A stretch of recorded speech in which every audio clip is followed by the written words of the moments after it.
who's next? Yeah, who's next? Who'll ride a greyhound all night long? Welcome to the C.L.I.M.B. This is a show dedicated to helping singers and songwriters and indie artists like you create leverage in the music business. That's what you're going to need, not a connection, not really good songs. You do really need really good songs, but you're going to need leverage. You're going to have something to give that they want. And that's why this podcast exists. We want you to win. We want to teach you how to create that leverage with an audience, with better songs, with better relationships, so that you can actually function and step up the ladder in this industry.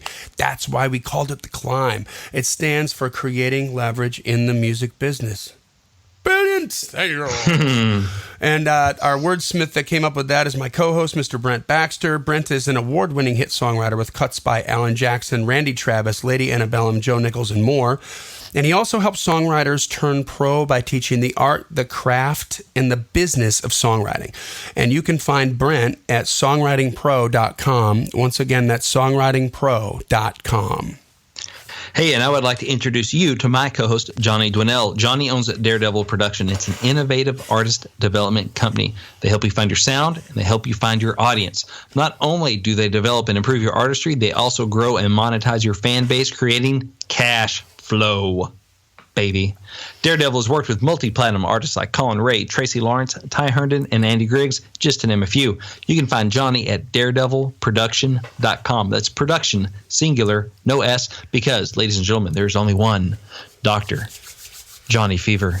Oh, Dr. Johnny Fever. Remember that TV show, Booger? You remember that episode? How are you, brother? ARP, man. I love that show. So good. Oh, my gosh. My family would sit on the TV and watch that. My dad would be crying. He would laugh so hard. Oh, so good. God is my witness. I thought turkeys could fly. That's right. Les Nesser, the eyewitness weather. Yeah. Yeah. What's this eyewitness weather? Well, I look out the window and describe what I see. God is my witness. I thought, the travesty of it all. They're not hitting the pavement like sacks of wet cement.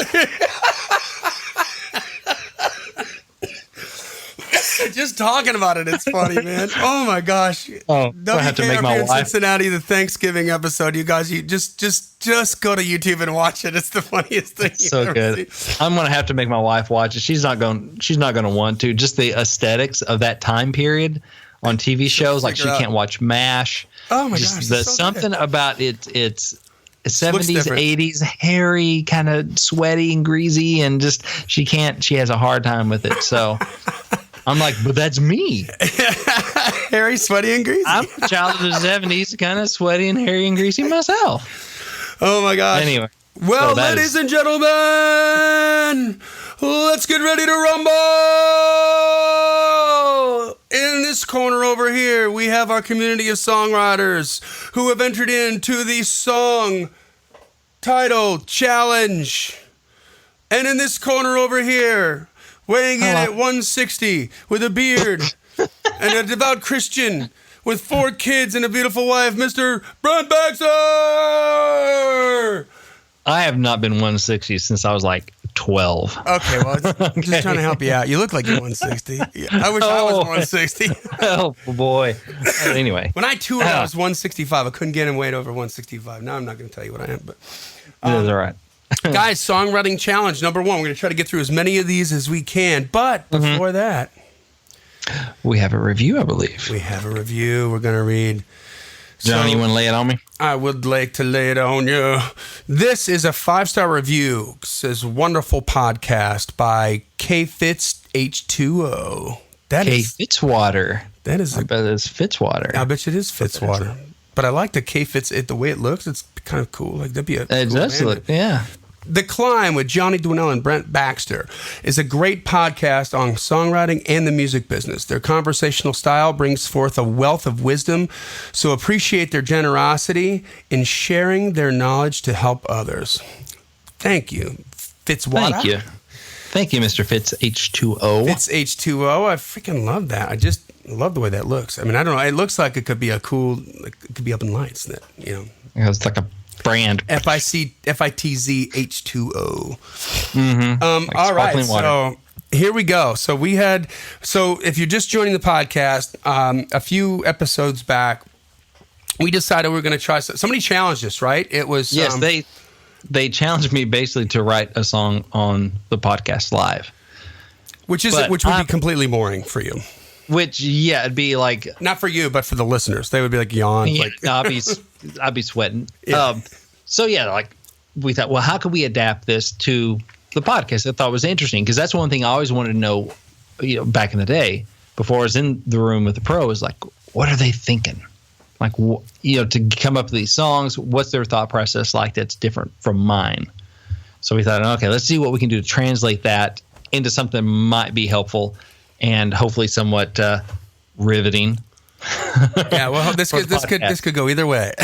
And I am totally unprepared for this, and we'll see how it goes. Yeah, so that's the thing. So a bunch of songwriters that listen to the podcast send in song titles, and I have say them. thank you now because I may hate you after I hear the titles. That's right. Brent has never seen these, so I'm going to throw these out there, and then you're just going to kind of pop off some different ideas, some different ways that you would go with it, right? Yes. So my wheelhouse is commercial country music. So I'm a hammer. So all these titles that are coming at me, I'm seeing as country music nails. All right. So that's whatever you might have been in your mind when you sent it in. And I warned you last time, that's how I'm going to look at them because that's what I can bring the most value to as far as thought processes and why I would go the way I would go. So, yeah. And my wheelhouse is like rock and roll. And I don't write a lot of songs, as many as Brent does. But if I hear something, I will, and I feel like I won't sound like an idiot, I will chime in. Mm-hmm. Yes. Let me bounce it off you. I'm used to co-writing. So. All right. I'm just going to be the guy with a really cool personality in the room, and nobody knows exactly what he does. Oh, what does he do? I don't know. He's a vibe guy. He's a vibe guy. We just get good stuff. He's a vibe guy. That's vibe, but it's just it's like all right. So he's like a rally monkey. You ready for the first one? No, but go ahead. All right. So this is from Ronnie Glenn. Okay. Hey, so Ronnie. Thank you, Ronnie. Oh, hey, Ronnie. And here it is. All right. Alive in the Word. Alive in the Word. Alive in the Word. Alive in the Word. Knowing Ronnie a little bit, it's most likely a gospel thing. Mm-hmm. And by the way, for the record, we announced this when we did the ground rules for this and stuff. These aren't co-writes. These are people throwing out titles, and then I'm just telling you what I would maybe do with them. Yeah. So just getting that out of the way too. So yeah. So alive in the Word. So I mean that's got serious, gospel connotations. A guy like me, I see the Word, and I'm thinking the Word of God. I'm thinking the Bible, alive in the Word. The Spirit's alive in the Word. I'm coming alive in the Word as I do my devotionals, and I'm reading the Scripture and stuff, and it's coming alive in me, and I'm coming alive in the Word. That's kind of how I see it. So some of these apparently may go other places in country. Now, what would be interesting to say, okay, how could I mold that? Because that's my first impression. Like it's a gospel thing, it's maybe a Southern gospel thing or a Christian, type song. But what if it weren't? What if I had to do this as a country song? What would I do?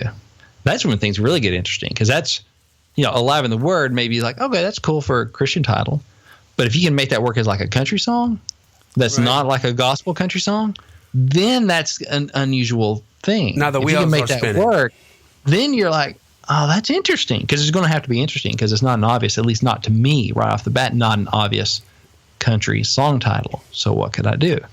What's alive in the Word?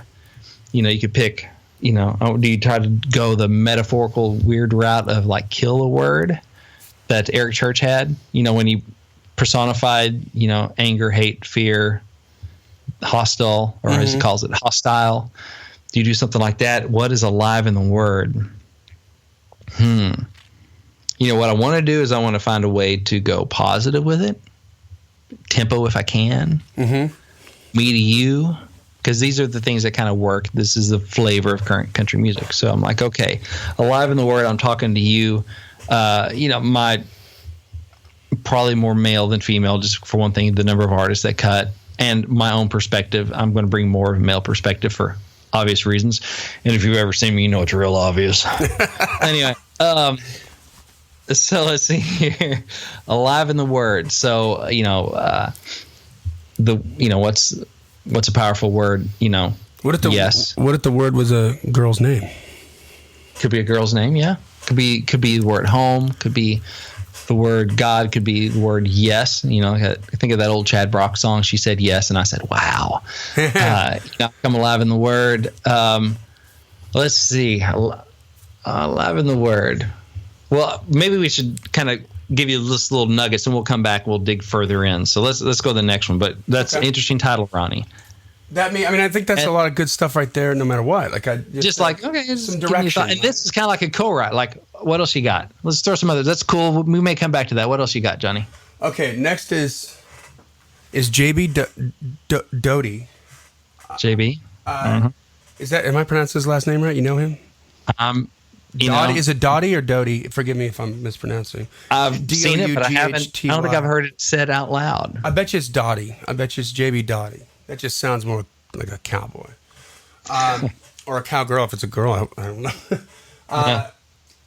Okay, so this song title, Eyes in the Back of My Heart. Ooh, Eyes in the Back of My Heart. All right. That's kind of cool. Yeah, the good old classic take a common phrase and replace a word. Yeah. Flip out a word, right? Eyes in the Back of My Heart. All right, so what does that tell me? I'm a fan of let the title write the song, right? Mm-hmm. Look at what's there. Give me clues as to what this title might be about. And seriously, I've not heard these before. So we made a deal, and Johnny wouldn't tell me. Mm-hmm. I broke down last night and cried, offered tequila. And she was a lovely girl. I don't know how he turned her down. But he would not. I don't know how I turned her down either. That's not like me at all. Not like you at all. You know we're making this up. All right. So, Eyes in the Back of My Heart. Okay. So what that tells me, you go back to the original phrase. It's like, what does this mean in the Greek, right? If you're in church. So what is this? Eyes in the back of my head. All right. So I can see, like a mom. I got eyes in the back of my head. I can see what the kids are doing, even when they don't know that I'm around. I got my back turned. I'm doing something. I'm vacuuming. I'm cleaning. I'm doing whatever. And then they're screwing around behind me, and I see it. I got eyes in the back of my head. So eyes in the back of my heart. So it makes me think my heart knows things that I shouldn't know, right? It has that. Oh. Maybe it's a female song. Maybe it's the female intuition thing, which makes me think of that because dudes don't really have intuition. So it makes me think of more of a female song. She's got eyes in the back of her heart, or I have eyes in the back of my heart. Yeah, like you touched on it with like your heart knows things that your mind doesn't want to admit, right? Or doesn't want to see. Or like better. Like better. Like I can't put my finger on. He's screwing around somehow, and I know it. I haven't seen it or something. I got eyes in the back of my heart. I know something's not up. Now that's not a positive thing. It can be empowering, which can help mitigate some of that commercial thing. Positive is more commercial, but maybe if this guy's doing wrong or whatever, but the female is empowered, then that helps mitigate some of that because at least she's strong and she's overcoming that sort of thing. So it helps still kind of give somewhat of a positive vibe, even if they're going to break up or whatever.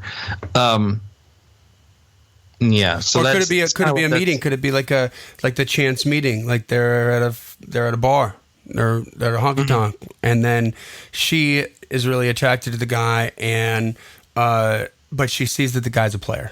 She's watching him, she's like, I got eyes, and like I know where this. I've seen this movie, kind of a thing, Yeah. I've seen this movie. I've seen it from the start. I got eyes in the back of my heart. Oh, there you go. There we go. Play. Don't hate the play. I hate the game. Or possibility, what if you go, is there a way to do positive? Is it like you say you're not falling for me?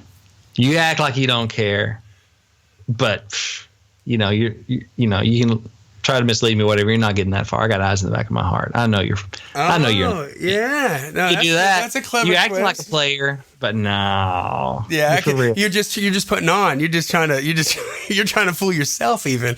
But I can tell you here. You're right here with me. You're here. I got you. You're right around this. See, I got eyes in the back of my heart. This is really fun. That'd be a way to go positive with it, which is, hey, positive love songs tend to win, right? Songs with a positive spin get more spins. It's one of my phrases. So that might be something there. So JB, interesting title. we may come back to it. Johnny, what else you got? Okay, this is from Brian Blevins. Brian. Thank you, Brian. And the song title is Her Heart Went Haywire. Her heart went haywire. All right. Because girl's crazy. All right, her heart went haywire. That makes me think she was straight-laced. She was, maybe a city girl, all prim and proper. She was wine and 5-star restaurants or whatever. But, she met that boy in the tractor or whatever, and her heart went haywire.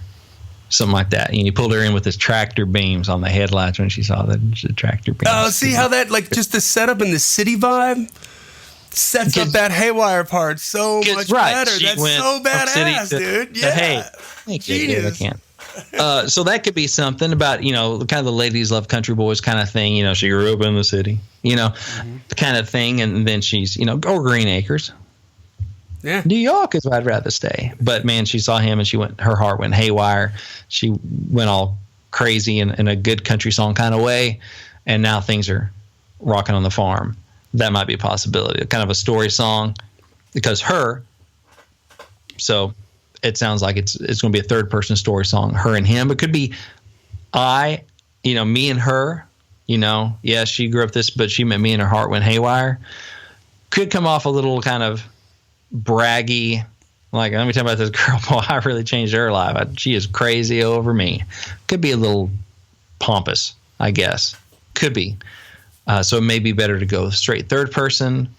She met him and her heart went haywire. What if you made it? What if you approached it like as if it was this? I may sound stupid on this, but what if you approached it? Dare to suck, man. Dare to suck. That's why I called it Daredevil. Exactly. Hey, the writer's room is a safe place. All right, I'm in the trust tree. Between you and me. It's between you. So what if we set it up from, like you said, where it almost comes off sounding braggadocious, like you set it up like that in the verses, but then it turns out that he screwed up the whole thing, right? And so he's just remembering back, like, her heart went haywire. She loved me. What's not to love? Like almost like a Mac Davis kind of Lord, it's hard to be humble vibe. Yeah. And then you get to the you don't say haywire, but then you get to the chorus, and that's where you're like, but I blew it. Here's where I totally like that. Would the self-deprecation take the edge off the? Yeah, that would take the edge. That would make it more likable, right? The cost would be, was to make them less likable, and then it's more of a negative. It's a breakup story. Then, like, I had it and I blew it, which is not as positive as she met him. But I mean, if he becomes a better man, right? Can he become a better man? Can he learn within the context of a song, the constraints of 3 verses? It's just, it's just a bigger bite. There's more going on. There's more of it's a bigger arc that may be. Right. That's a short movie, Johnny, not a damn song. And with it being around her heart went haywire, that's got to be, it's all got to be around that. Her heart went haywire. And maybe mine did too, or something. I think your best bet is what first came out of your mouth, man. That's just so good. You set it all up. City girls just seem to find out early. Yeah, and I think how to open doors with this. How to like haywire. That I think of. It's energy. It's chaotic. It's live wire. So I think a definite tempo, fun. Don't overthink it. That sort of thing. And I want to play, like, there's something there, like almost a bookend chorus where you start off with, her heart went haywire, and then some other kind of farm, kind of image, her heart went haywire, whatever, south, blah, blah, blah, blah, blah. And then you come back around to the second to the last line of the chorus. Here, her heart went haywire and blah, blah, blah, blah, blah. Like one and another kicker line is almost what I'm feeling, because haywire is probably a hard line to rhyme and to sing at the end of a chorus. Mm-hmm. You're like, hey, you're going to sing haywire at the end to really just kind of boof. So it may be like you could start off a chorus with her heart went haywire, her, whatever, her hair, got unbunned, or whatever. She got a wild hair. She did all this stuff, and her heart went haywire, and her da da da da da. I don't know what that is yet, but that I feel like there's something there. Yeah. Like, hey, there's the hook, but it's also sets up this other thing there. Like a tag. Yeah. Like I had this a song I wrote with Byron Hill called "One Too Many," and a completely different vibe. But the thought was, this girl met this guy. They were having drinks, and he asked her, hey, you want one more? She's like, no, thanks. I've had one too many. Last thing I need is any more. I'll be waking up in the morning thinking, girl, what'd you do that for? I've learned my lesson. It's best if I say goodnight because I've had one too many times. And so it has the kind of tag thing. It's almost a bookend. Mm-hmm. And then the second verse goes into, because then I'd be asking you, because then I'd let you drive me home, and then I'm going to let you in for one more drink, and I'll be waking up in the morning and go, what did I do that for? Sure. It's a vulnerability thing. I've had one too many, like one too many one-night stands, one too many times kind of thing. So it almost feels like a totally different vibe, different story, but that kind of built a little bit that way. The structure that way. Yeah, that's cool, man. All right. Right. All right, so the next one is from Michael Roth. Mm-hmm. And the title is If Love Were a Machine. We're a machine. All right. Or he said you could, I think if I'm reading this right, you could say was, if you prefer that, if love was a machine.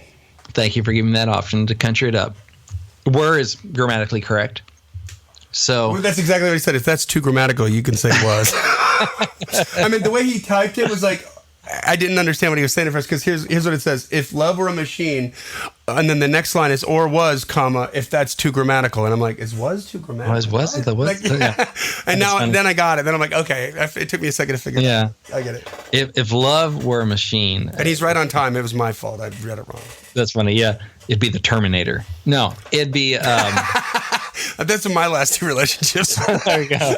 I'll be back. I want to be back.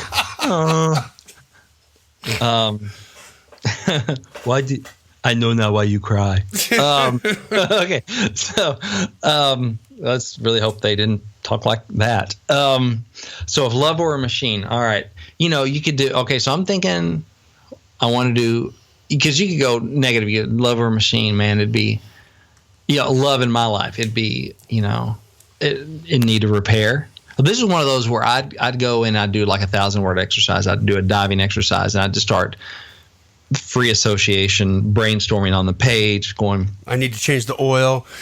Yeah, it needs maintenance. It needs fuel. Or some sort of energy source. You got to keep it plugged in. You got to put gas in it. You got to maintain it. You got to, or it'll break down on you. You go that if it were a machine. It's expensive. It's a big expensive, yeah. It needs someone who knows how to operate it. You could do that kind of stuff. Now you could go negative, like if love were a machine, it'd be or you could name specific machines. It'd be like a machine, like it'd be like a locomotive engine, chugging, slow and steady, and steady, can't stop strong, it, powerful. Or trains on the track. Machine, it'd be what are some other like machines? Jackhammer. How about David Lee Roth route with pistons popping, talking about like the slickest, coolest car. Oh yeah, it'd be a cool. And you could be talking about a girl. You're not sure if you're talking about a girl or a car, kind of a thing. Yeah, for a machine, it would have chrome headers with the Holly Ford on the floor. Be sleek and sexy. Yeah. 0 to 60 like that. Yeah. That'd be love. Taking corners on two wheels. Oh yeah, making you feel cooler than you are. You know? Oh, now we're getting somewhere. We're writing this now.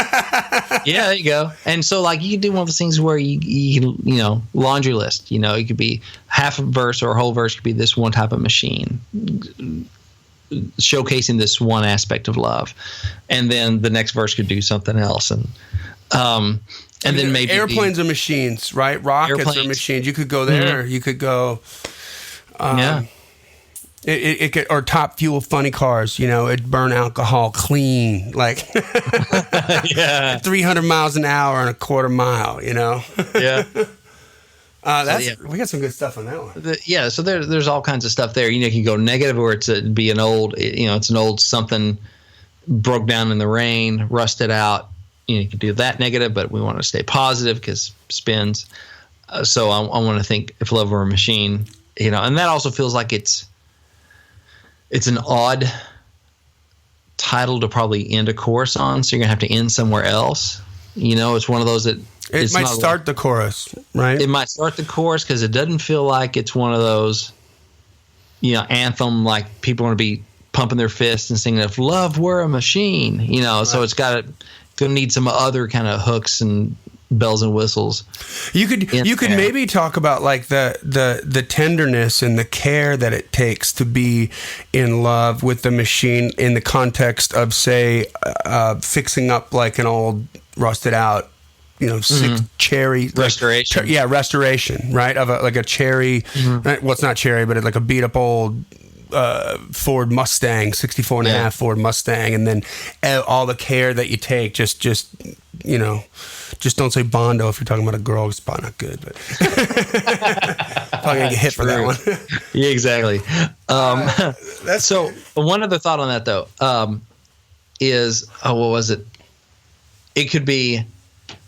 And this is a negative thought, but still, throw them out. If it's a girl singing to a guy, if love were a machine, you'd sure pay a lot more attention to it. You'd keep it running. Like he's more about, clever. Like if I were a car, you'd be all up under my hood, making sure I ran right. Every Saturday. You'd be taking me out. Right. Where that guy's out there in his garage working on his car, man. Exactly. Yeah. Like if love were a machine, you'd pay a lot more attention to it because you're just like a gearhead or whatever, and you're paying attention to these other things, and you're not paying enough attention to our relationship. Yeah. You'd want to know exactly how it works. You'd keep it pristine. All this stuff. You would not let it rust out and be neglected, which is interesting. That gives me an idea. So if love were a machine, what if that was like one part of it? Like, and then what if the next verse was like if love were a guitar? And it's like a AAA kind of song, not like with a chorus, but right. like a AAA structure. So if love were a guitar, and then if love were a football game. Yeah. Being that, you might be able to get away with that as a AAA and start off with If Love Were a Machine. So then you're getting into much harder commercial territory because, it's AAA. There's just verse, or verse, bridge, verse is just not as commercially viable, right? It's right. Verse, chorus. It feels like it could be almost a cool Dean Dillon kind of little more troubadour kind of thing. If Love Were a Machine, a little more finger picking kind of thing. Could you do something with that? But like maybe, but it's not. It's human hearts and it's emotion, and it doesn't. You don't push a button and make it work. See, that's a great angle right there. If love were a machine, but it's not. But it's not. So maybe you just add to that. Yeah, you can't just push a button and make it work.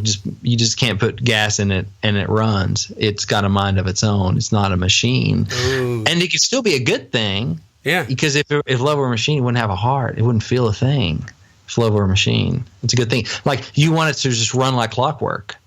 Sometimes you just want it to be A plus B equals like C. A kitten, yeah. Or like a kitten, and I put it, I turn the key, and it comes on, and it runs. Yeah. And it's like, if love were a machine, that's all it'd be, or something, which could be cool and kind of positive, and so you go either way. Like, it's interesting. You could make it positive that it's a machine, or you can make it a good thing that it's not. Yeah, and then you start, who we aiming for, what kind of brand, what do we want to do with it? If it's a female song, it maybe want to go more if love were a machine, but it's not.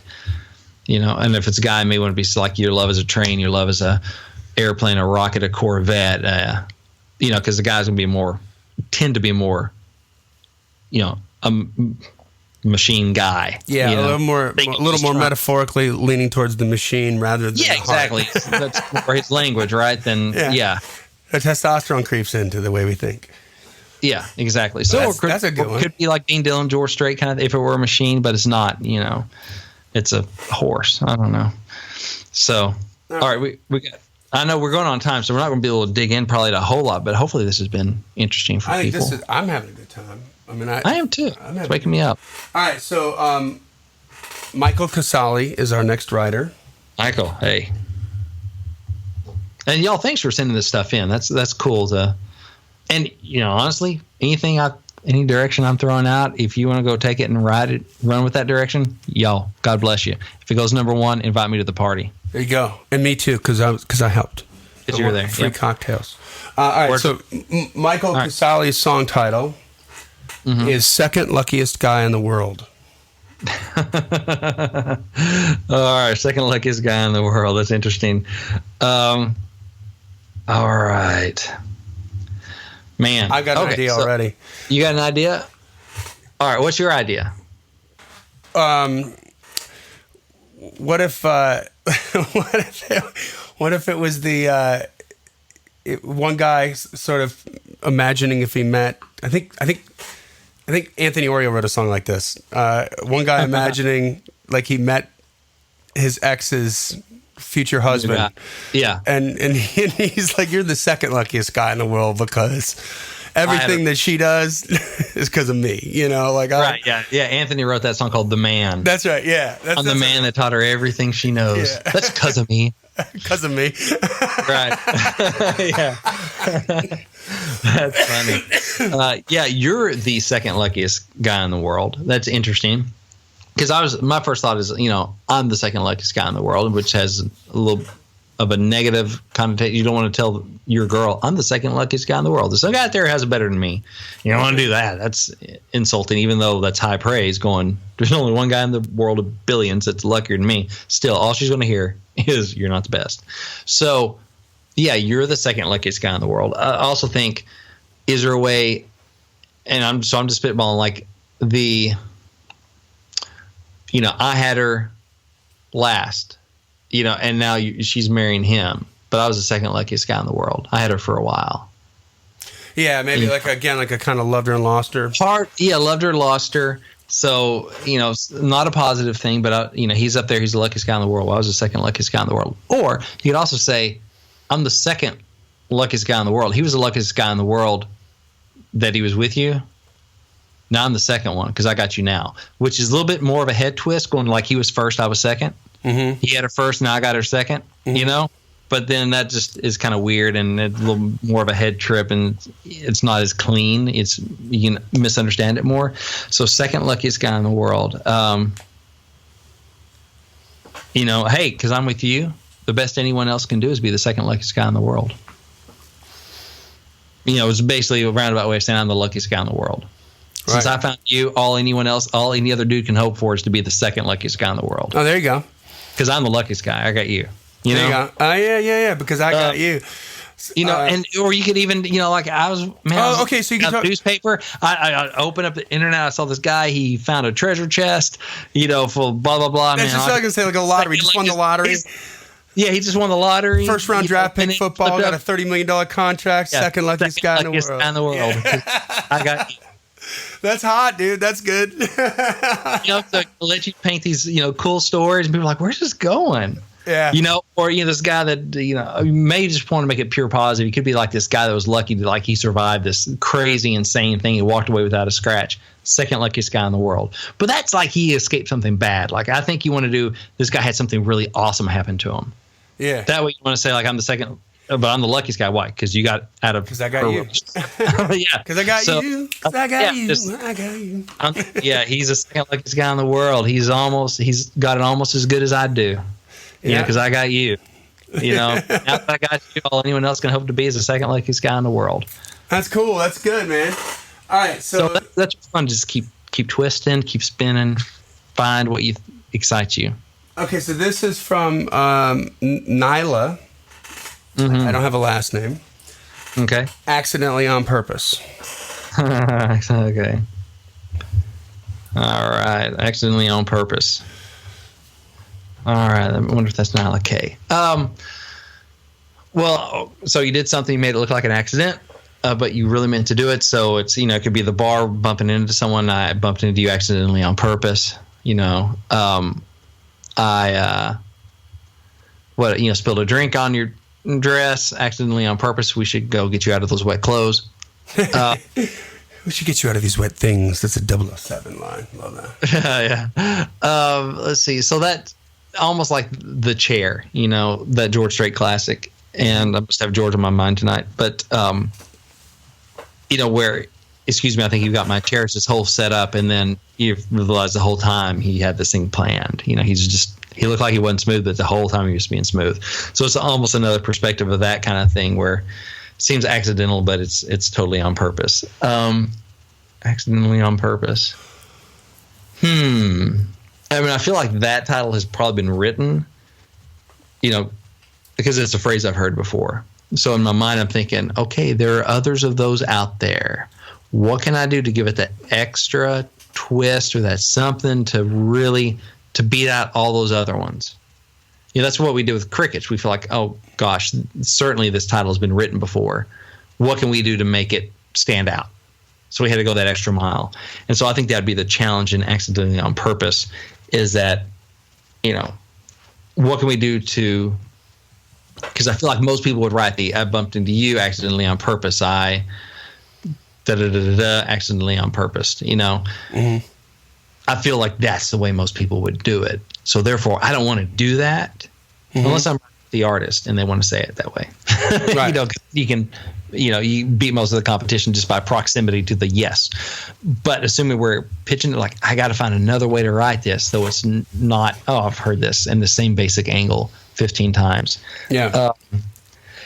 Or maybe it's a God song, and all this stuff happens, and I just met you accidentally on purpose. Like, it wasn't my purpose. It was God's purpose. Right. It looks like coincidence. What they say, coincidence is when God works a miracle and decides to remain anonymous. Yeah. That thing, like all this world happened. The Big Bang, blah, blah, blah. Yeah, that little plant growing up from the crack in the sidewalk just happened accidentally on purpose. Out of this big explosion accidentally on purpose. And I met you accidentally on purpose. So I'm not taking credit for it. I'm saying there was a plan. We're spinning around. It looks like a big, I don't want to say accident, but like a big happenstance, a big coincidence. Random. It looks random. But no, I believe there's more. I think it was, we're all here accidentally on purpose. Yeah. Something like that could be cool. That way you go, oh man, I thought it was going to be like just a fun, cheesy bar pickup song. But here we go to this big life messagey kind of thing, which could be cool. At least it's going to be different. It's going to stand out from the other titles, I think. There are probably not that many that are written at that angle. Yeah, that's interesting, man. I like that. So we've got just a couple more. You just want to blow through them, or do you want to save them for another episode? Because actually, we've got more than a couple, but we've got multiple submissions from writers. Right. So I've only been taking like one from each writer to try to pack them in. And let's do one more. I know we're getting long. I don't want to overstay our welcome here in people's earbuds. But yeah, let's do one more. Then we'll close up shop. But this is fun. We should do this again. Yeah. Well, let's see what everybody else thinks here. And by the way, it's interesting that, and I wouldn't, this is not why we did this, but like when I do, this is how it is in a co-write. We'll throw stuff back and forth. I do some coach writing. And it's the same kind of deal. People bring in their titles and we bounce them back and forth and decide what we want to write. So. Oh gosh, this guy sent me a question and not a title to see if we had enough title. So, all right. I'll respond to him. But okay, so here's the next. I just was going through to try to find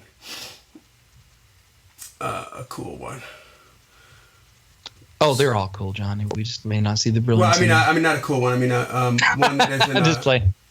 One that isn't from somebody that's already submitted one.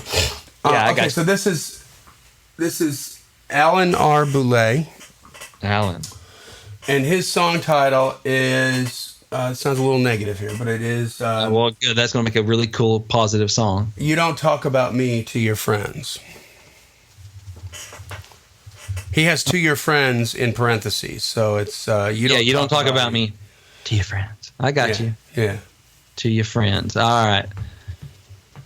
Well... I'm thinking he's the guilty pleasure thing. So like, you talk about maybe she's more the uptown girl. He's the downtown guy, the redneck guy, whatever. So, she's he's not going to be acceptable to, she's slumming with him kind of thing, Oh, yeah. It would be acceptable in her high-class friends. You don't talk about me and your friends, but you sure say my name when we're alone. Yeah. I know. Here it is. Right there. There it is. Oh. But you say my name when we're alone. Yeah. So it's a safe space. It could be that kind of thing where like kind of a sexy thing where I'm your guilty pleasure. I'm your, you don't talk about me to your friends, but we'll be hooking up later, whatever. And if you can do it in a way that's not just a, because there is built-in negativity. There's a why doesn't she talk about him to her friends? So you got to build in some reason why. It begs a question that needs to be answered.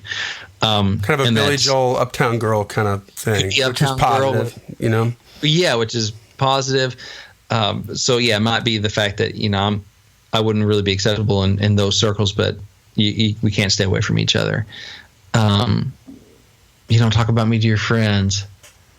Or maybe, it could be something because we got a good thing going and you got some catty old friends who be causing drama, which, I don't really like that. It could be, your friends are all down on love, so you're not going to go be Little Miss Sunshine. I got the best guy in the world. Yeah, that's right. I mean, your friends, because they don't believe in love and they're all jaded. 2 martinis in, pissed off at the world. Yeah. That's not. I don't know. That doesn't feel good either. So it's like specific, like your friends are this way. It feels like it would make more sense. That I like the Uptown Girl kind of thing. I think that's. I think there's you could make it positive in the sense that if you just they're together, focus. Yeah, they're together, and he just doesn't care. Like I'm just in love with her. You know what I mean? Like that kind of thing. Yeah. We don't really have cheating songs anymore on the air, do we? But that would be an angle to go. You don't talk about me to your friends. Well, I don't talk about you to my wife. Booyah! Not doing that. That's okay because I don't talk about you to my wife. Man, I think we need one of those songs. Like, Oh, man, but he just sounds like an a-hole. I know. But I mean, if you had an artist that could pull that off, that was that guy, you know what I mean? That was like, that could pull it, because like people would, because I promise you that there are a crap load of people that listen to country radio who are in that right now. Like they're having an affair, and they're never going to talk about it. So it would be a song that they would love or a song that they would hate because turn down when, you're at the stoplight. You don't talk about me to your friends. It's like, I don't know. There's something interesting there. And this is part of what we do in the writer's room. Like, the first Uptown Girl angle Johnny really liked. And we still went and pursued some other stuff. Yeah. We may come back to that. Just because you think you might have it, keep on looking. You can always go back to an earlier idea. Doesn't mean you're done just because you find the first one, because then we would miss the whole laughter of, I don't talk about you to my wife. But I mean, there's some classic country songs, and I'm not saying you would write it melodically or structurally like a classic, but how many classic, George Jones, Conway Twitty, like, You're Cheating Hard. I mean, like there are just throngs of songs like that, and there is like a new traditionalist movement coming out. Yeah. So I bet you Stapleton could sell that. Stapleton could sell the crap out of that. You don't talk about me, your friends, and I don't talk about you to my wife. You know what I mean? Oh yeah. I mean, it would be. It could be. I don't know if that's his brand, but his lane. Yeah, he could, or an artist of that way. You could do it where there's some kind of shame built in. That's why you don't talk to me about your friends, because we're not doing the right thing, and obviously I'm not telling my wife about it, and I know we're doing the wrong thing. So you can humanize them some, and and this has to end, really, but they're in love. Oh man, dude, that could be bad. That could be badass. Or maybe they're not together. You don't talk about me to your friends because I'm dating one of them. Like you're in love with me, but you don't talk about or we used to be together, kind of thing. There are a lot of ways you could play it out, but it could be a killer. Kind of like you don't talk about me to your friends anymore. like that angle. Is that what you're talking about? It could be that. It could be because I'm dating one of them. I'm dating all of them. I'm just glad y'all don't talk. They do, though. Come on. That doesn't. Yeah, they do. Yeah. So there's a reason she's not talking about him. And the cheating thing is really interesting. It's a really small bullseye you're trying to hit. An artist that could do that and would do that and pull that off.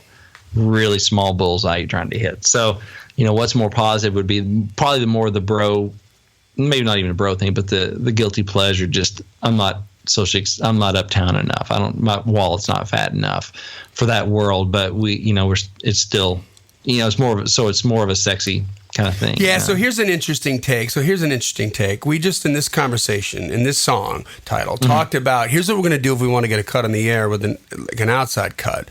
But like if I was writing with an artist that could pull it off, I would go for the cheating thing because it's been a long time since we had a good cheating song. Like the lyric content is almost like fresh again. You know what I mean? And it's certainly real. Like there's a reason those songs for decades and decades and decades spoke to people because they were going through it or they knew somebody that was going through it. It was real world stuff. And when you like a heart wrenching. You don't talk about me to your friends. I don't talk about you to my wife. Oh, you gotta end the chorus on that. Yeah. You don't talk about me to your friends, blah blah blah blah blah. They just wouldn't understand what we got going, da da da. You don't talk about, whatever. They judge and they'd probably be right. You don't talk about me to your friends. I don't talk about you to my wife. Oh yeah. And if you do it like a stone country, like I ain't proud of this. Yeah. And then it's like almost like a heartfelt, it's gotta be over. Yeah. Or maybe we've got to stop. We've got to stop. We can't do this anymore. But they can't stay away from each other, right? Right. Yeah. Because then you feel bad for these people. Yeah. You kind of humanize them a little bit, because they're not being jerks about it. They're really in love, but they're both conflicted about it. Exactly. Or at least the singer is like, I hate being here, but here I am. And the girl is too. If you build it in that she knows her friends would judge. There's self-awareness that she knows her friends would judge, and they'd say that ain't right. You don't talk about me to your friends. I don't talk about you to my wife. Yeah. This is some value bombs right there. There we go. All right. Well, we are way long, but this was so fun. Like I had a blast doing this. Like let's do this. I hope everybody else likes it. So y'all listen, if you like this, hit us up on social media. Comment in the C.L.I.M.B. If you haven't joined the C.L.I.M.B. community, join in the C.L.I.M.B. community. It's the C.L.I.M.B. community on Facebook. Just search for that. Let us know that you liked it. And just keep submitting more song titles to info@daredevilproduction.com. And I will store them and we'll just kind of, the ones we didn't get to today, we'll get to at another time. This was kind of cool, man. This was fun. And in the subject line of your email, put song title challenge. That way Johnny can easily... Yes, all capitals, please. If you think about it, song title challenge, all capitals. Good point. Thank you for that, because otherwise it will get lost. That goes right into my feed, and I get an unconscionable amount of emails every day. There you go. So, so there it is. Well done, Brent. Thank you. The man, dude. This is like an inside look for me, too. Like, I've never been in writing with you, so that's there we go. Hey, you know what? So this is a little glimpse into at least how this particular pro songwriter thinks. I have an ebook, a free book that you can check out at giftfrombrent.com. It's called Think Like a Pro Songwriter. It goes into some of the mindsets. So it kind of dovetails with this nicely. If you like this, you might like that ebook. You can go to giftfrombrent.com, check it out, download it. It's a PDF. It also puts you on the Songwriting Pro Insiders email list, so you know about upcoming events and the blogs and all that stuff. So it kind of keep you abreast of what's going on in our world. But yeah, go check it out, giftfrombrent.com. There we go. And thank you guys. Sorry we ran a little long on this, but I think it was worth it. I think it was fun. It was fun. Thank you guys. So hey, again, share this if you like it. Tell other people about it. Send in the song title challenges.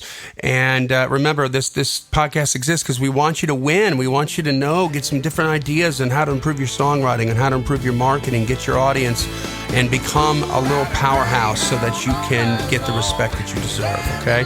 And with that, guys, we want to say keep on climbing. And we'll see you at the top.